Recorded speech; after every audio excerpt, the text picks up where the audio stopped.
Yeah, hello and welcome to another update video about Bitcoin and Cardano. In this video, we're going to take a look at both charts. I think very exciting and interesting things are currently happening here in the crypto space. At least, even if it goes up or down, it doesn't matter.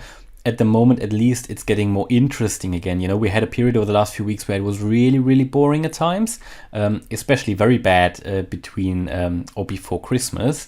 And also here in the last few weeks, it was getting quite boring. Now, where are we heading? We can see that Bitcoin is correcting a little bit. Yeah. In my view, I wouldn't call this a dump or anything. This is just a correction at the moment. It's nothing too significant yet, but we can see that after my last video where I emphasized that I think the prices are going to go down again, at least we've started a potential move down. So we're going to take a look at that in detail anyway.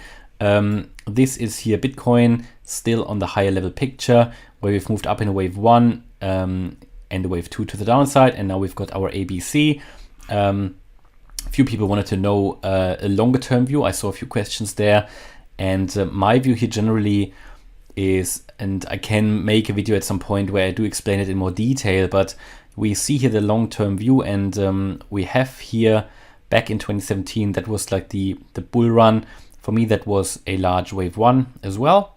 Actually the largest wave 1, okay. Higher level wave 1, then we came down in a wave 2. Here we started a new wave 1, and this was a new wave 2. And this here is a third wave 1 and a wave 2. And why that's the case, honestly, I can do a video about that, separate video. But basically, you call these 1-2 setups. So you've got waves within waves, which is extremely bullish, because it means when you start a large wave 1, and then you have your large wave 2 that completes here. What you do then, you start your large wave 3. But within that large wave 3, you have another wave 1 and another wave 2. And again, you start a wave 3. And within that, you have a wave 1 and a wave 2. Now, think about it. Think about it like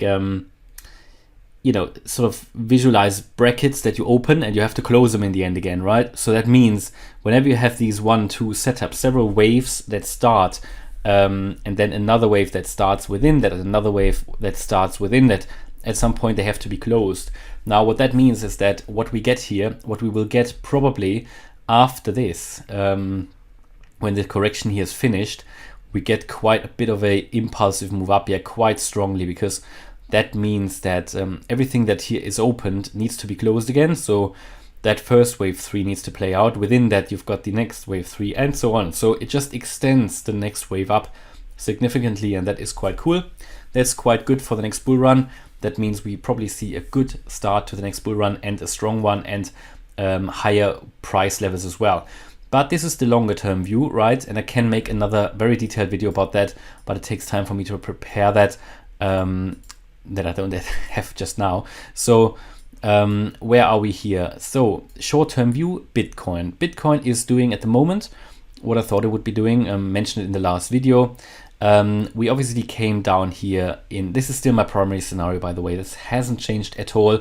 I showed you an alternative scenario in which we would, if we break above 46.5K, in which we could move then much higher, yeah, but this would not be all-time high levels. Yeah, I can give you that in a minute, but here what we're doing here is we had our wave 3 to the downside.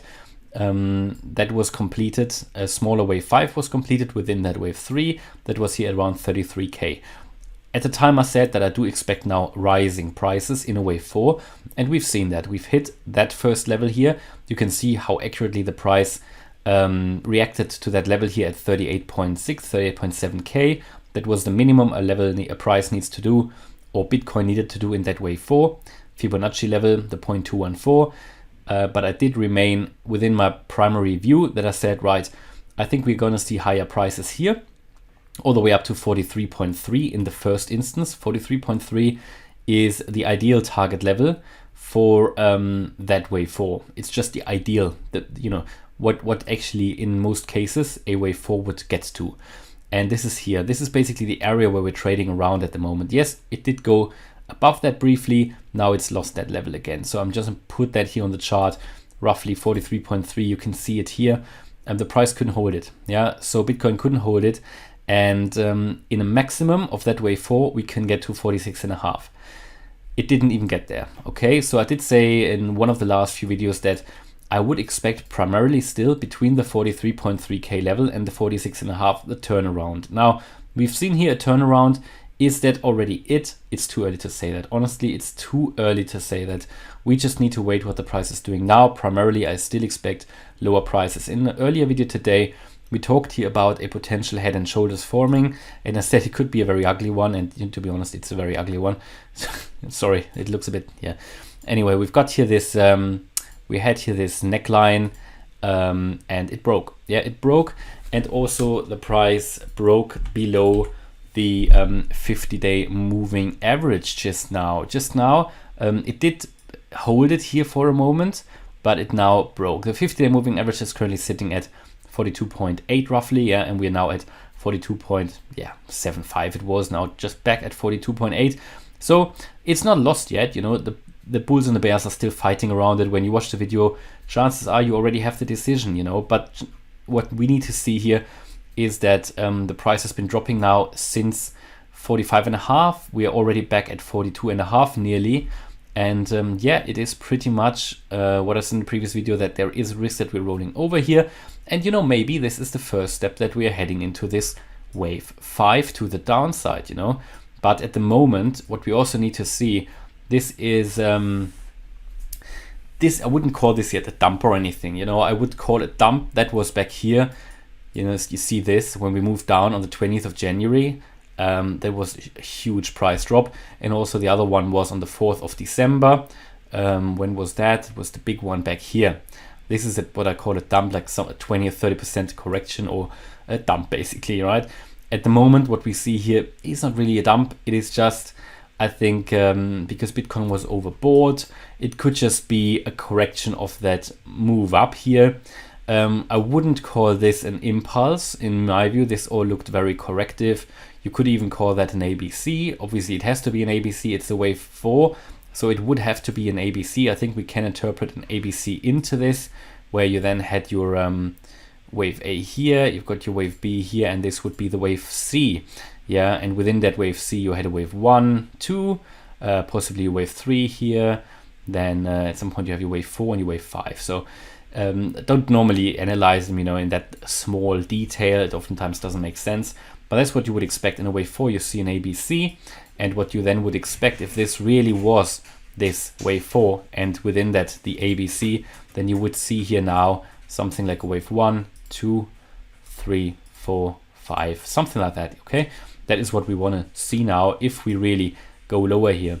At the moment, that wave 1, yeah, I mean, is so far pretty much, you can see it on the 1 hour chart, just a straight line. I can't really see an ABC here or anything, because the alternative obviously would be that we, you know, that in the end, this wave 4 was basically not a wave 4, right? And my wave count was wrong or whatever, that this here was already the Bitcoin low, yeah, and that we're now seeing an impulse here to the upside, that this here in some way is a 5-wave move, which I can't see, to be honest. But what you would then get is here an ABC, just a 3-wave move down. But then from this 3-wave move down, what you would see then is that a 5-wave move follows again, and then you can get higher, and then you can have a chance to really get out of here. And the chance always exists, don't get me wrong, right? So it's all a matter of probabilities. But for me, it's still a view here. This is a correction, and we are maybe seeing the turnaround yet, but it doesn't need to be the turnaround yet. It could also be that we're moving sideways here for a bit. You know, bear in mind, it's a wave 4. A wave 4 can be long, a wave 4 can be boring. But this is now the area still where the decision needs to be taking place, okay? Will remain very interesting over the next few days. The alternative is obviously if we move above 46.5, that we can get to higher prices. I did mention in a previous video, but not to all-time high levels in my view. The thing is, this alternative where we move above 46.5, it's actually not too unlikely, right? So I think still primarily we are going to see that wave down from here. That has to be my primary view at the moment until that 46.5k level is broken. But if we just take a look on the indicators, you know, I mean, on the daily, we're not even overbought yet. Yes, we're getting close, but we're not overbought yet. On the 2-day chart, which I like to look at as well, we've only just had a bullish cross on the MACD, and we've broken the 50 line on the RSI. So there is actually a bit more scope to move even higher. On the 4-day chart as well, you know, you are moving higher here on the RSI as it seems, and also the MACD seems to be turning around here on the 4-day chart. So you are losing selling pressure, and the indicators have space to move actually higher. They really have, you know. And on the weekly as well, you see here potential also move to the upside. But what still makes me very skeptical is that monthly MACD here, which is just at a very, very high level. It's too high to really, I think, go to new all-time highs from here. And that is really what keeps me thinking that we haven't seen the low here yet, and that we have to come down lower. But in the short term, looking at the 4-day, the 2-day and the 1-day indicators, there is scope for further upside, right? And that is why I think it could be, if we really break the 46.5, that we move quite a bit higher here, somewhere in this range here, yeah, between 50 and maybe 65k even, and just have more space to the upside, right? Before you then, however, probably come down and get that dump. So it's remaining interesting, right? And I did say before, if we really break the 46.5, then I will use these higher levels for profit taking. At the moment, I'm not taking profits because for me, I just want to see what's happening now, right? And these profits would be nice, but it's not, there is a chance we move higher, yeah? And I'm just holding, and if we really dump into this area down here between 20 and 28, 27.8k, sorry, 28.7k, then I'm going to use that really to go maybe all in, right? So Cardano, Cardano is also here moving in line with Bitcoin, pretty much what we said earlier.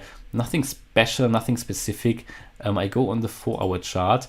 What I also need to say here for Cardano, it also doesn't look impulsive what we're doing here. It looks fairly corrective, yeah. And what I mean with that is that all of this, what you can see here, this sort of triangle movement, it's just nothing impulsive, right? So what you see here, you built a low, and then you make these very weird moves, up and down, up and down, up and down, which altcoins typically don't do at the beginning of a real impulse, okay? They just don't do it. It's just, how do you want to count this, right? It's not typically what they would do in a beginning of an impulse. So you have to count then in some way here 1, 2, then you've got possibly another 1, 2, and it's just not working out. I mean, you can find a way to do it, but the altcoins typically don't do it. And that's what I always like to emphasize when, I mean, you can do Elliott Waves and so on, and you can apply it to different markets, but you also need to have a deep understanding of what did this asset class do in the past, because these behaviors, they oftentimes don't change, okay? They oftentimes don't change. So, I mean, look at when in the past we had a beginning of an impulse. Look at this, yeah? Look at this, how this looks. Very, very weak, sideways, little bit of up and down, long way, and then now you start to climb up here slowly, and you see these strong retracements, yeah? You see these strong retracements, and especially this area here I don't like, not as a beginning of an impulse. And if we look at what it did here, for example, this was back in July. I mean, look what it did here. Very, very clear, a very strong impulse to the upside here, and it really started to make higher highs and higher lows, okay? So this was very, very different to what we're doing now. And also back here, that was in April 21, even here, a significant low, and then you make a significantly higher low, and another significantly higher low, another significantly higher low. We just don't see it at the moment, right? And that is what we're looking for here. And this is really what is different at the moment. And it's really, yeah, so far that's why I would just stay with my current forecast, my primary view that we are still here in this corrective move, and that Cardano as well, like Bitcoin, is not showing an impulse at the moment. By the way, the structure is similar to what Bitcoin is doing at the moment. So what I say here for Cardano basically works for Bitcoin as well, where you don't really have that strong impulse. So that's what actually I would be looking for. And while we're talking, the price is actually going down again for Cardano here, just below 115 now. And yeah, I mean, I did emphasize before that Cardano might struggle here, at least get a reaction here to the 50-day moving average at 125. And yeah, we see it. And then it's now even broken that ascending trend line. And yeah, I think if Cardano doesn't push higher here, it would just lose that again. And as soon as you see here it making a lower low, then I think that uptrend is over anyway. The lower low would be at $1.10. If we break below that, then we, I think, gonna go lower here, certainly to $1 again. So yeah, it's looking as if that uptrend is possibly broken now.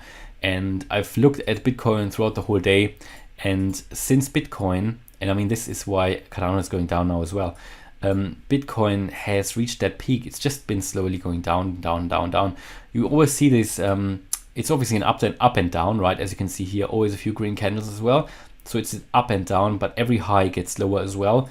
And Cardano is just following. And that's why, yeah, I think I'm just continuing to stick here with my primary expectation that we're going to go down once more. But what we also need to say about Cardano, that's different to Bitcoin.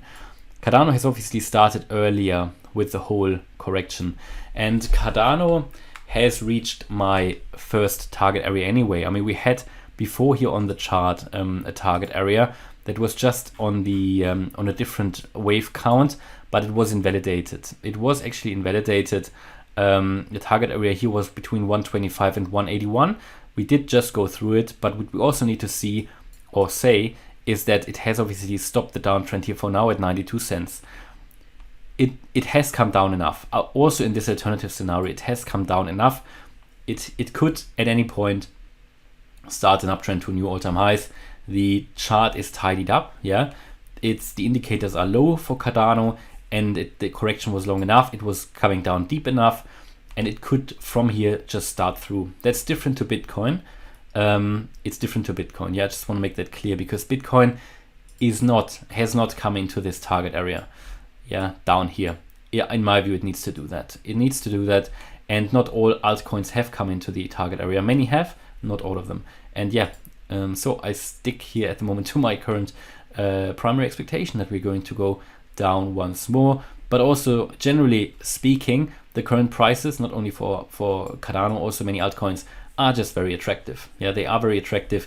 And in the grand scheme of things, I think if someone buys at 114 or $1, it won't make a real difference, not a major difference, if we at the end, in the next major wave up, land somewhere at in the area of around $5 or higher. Yeah, so that's just something to point out here. So it's not always possible to really find the lowest low. Yeah, it's not always possible. So it's therefore I like to dollar cost average in.